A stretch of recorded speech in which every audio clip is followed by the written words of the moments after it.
Hi everybody. Okay, so I'm back with another K-drama to see, have you already seen it? And if not, is it something that you would check out? So before we get into this video, you already know the drill. Like this video, follow me for more, and share this with someone you know that would be into K-dramas and will potentially check it out. Okay, so let's get into it. The name of today's K-drama is called A Gentleman's Dignity. Now, this is an older K-drama, and I'll be honest with you, I recently just started this, and this is about how far I left off. So no, I haven't seen the end, but you're more than welcome to share how you felt about it because I love those comments, okay? This K-drama is about four guys who have been best friends since they were 18 years old. Now, all of these men are in their 40s. Kim Do-jin and Im Tae-sun, they actually run an extremely successful architectural company. And Kim Do-jin, he's actually single and he loves his work. And because of this, he's kind of finding a hard time meeting someone. That plus his personality and the confidence that he kind of exudes. It's a bit much sometimes. One day, while he's waiting for someone, Kim Do-jin actually spots a woman outside of the cafe, and he finds himself drawn to her and extremely curious about her. Now, this girl or whoever that he's expecting to meet, maybe like in 20 minutes, 30 minutes, whatever, she comes up behind him, puts her hands over his eyes, and it says essentially says, "Guess who?" He's not in the mood to play because he's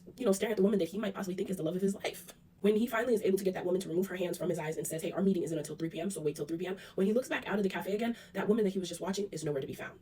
Now, as he's upset and in the middle of him talking to this woman at that time, he kind of notices a woman come in dressed in the exact same clothes as the woman who was just standing outside of the cafe. And upon her turning around, he kind of discovers, oh, this is her. Now, this woman's name is Soisu, and she's actually a high school teacher. And in her free time, she umpires for, the baseball team. On a sunny afternoon, Kim Do-jin is actually walking down the street, and he has like a messenger bag on, and he bumps into a woman, and she's wearing like a yarn dress, a red yarn dress, and it starts to unravel the further Kim Do-jin is walking away from her because it appears his bag is actually snagged onto the material of her clothes, and so she's almost down to her undergarments as he walks away, until eventually he starts wondering why everyone is looking at him, and he realizes, oh, like, where's this string coming from? And he walks back to this woman. And so, he's trying to offer her any kind of solution. He's walking behind her directly until she can kind of get into a taxi and leave. And so our guy, he's realizing, wow, he's missed a chance again to get this woman's number. One evening, Kim Do-jin actually goes out to the market when two young men, step in front of him, and they're kind of asking him, for a cigarette. And he says that, one, he doesn't smoke because smoking is bad for him. And two,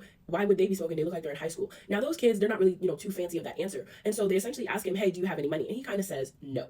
And so upon him saying no, the kids, they essentially start trying to intimidate him.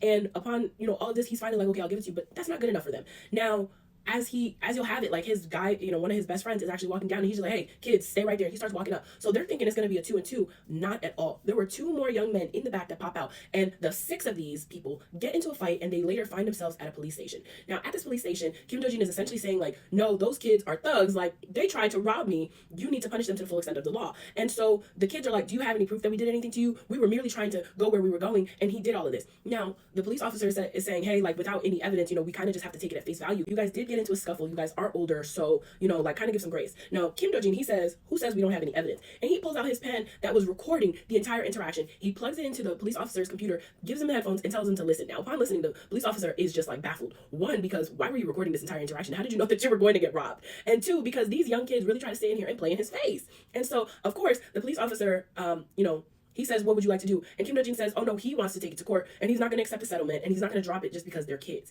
And so as they're, calling someone to come, on behalf of the kids, they actually end up calling the kids' high school teacher, which is our female lead, Soo. Upon her coming in, her and Kim Do-jin, they actually like miss each other, but Kim Do-jin's friend actually peeped her and tried to hide from her. Then as they're leaving, he's just like, oh, I just saw someone that I recognize. And he goes, who is that? He was just like, oh, someone that I knew. She's a high school teacher. The minute he hears high school teacher, he locks in. Now, Kim Do-jin's friend is actually able to convince him to leave. And upon leaving, the teacher is there and she's trying to, I would say, negotiate with the police officers, and she's trying to find out the phone number of the man that wants to pursue charges against these high school students. And the police officer is like, oh, we can't really give you that information. But one of the kids, he actually says, oh, I memorized his number, and the high school teacher is just like, that's not a skill that you should be so proud of, that you're memorizing numbers after you're assaulting people, right? So she's trying to text the person, trying to call the person, to no avail. So the following day, Soisu is umpiring for a baseball game that's supposed to be among friends. Now the friends entail Kim Do-jin and his three other best friends. After the game, Kim Do-jin kind of asks her, hey, like, do you remember me? And Soisu is really just so embarrassed and tries to act like she doesn't. Now, remember, as far as she recalls, the last time she ever had an encounter with him was when her dress was getting unraveled on the street. So it doesn't make sense as to why she's so embarrassed, to be seen again by this man. Eventually, Soisu figures out that Kim Do-jin was the man that was brutalized by her students. She actually goes to his office in hopes of, getting to talk to him and getting him to drop the charges. And that's when our guy, Kim Do-jin, actually realized that Soisu is in love with his guy best friend. But here's the twist. The guy best friend, Im Tae-sun, is actually in love with Soisu's best friend, Hong Se-ra. So you really just kind of have to like watch the show as I am now, just to kind of see like what happens with this love square. Are they ever able to sort it out? Unmix the issues, or whatever the case is. If this is a K-drama that you've already seen, definitely let me know in the comments how you felt about it. And if you haven't seen it, definitely let me know if this is something that you would check out. But as always, thank you so much for watching. Okay, thanks. Bye.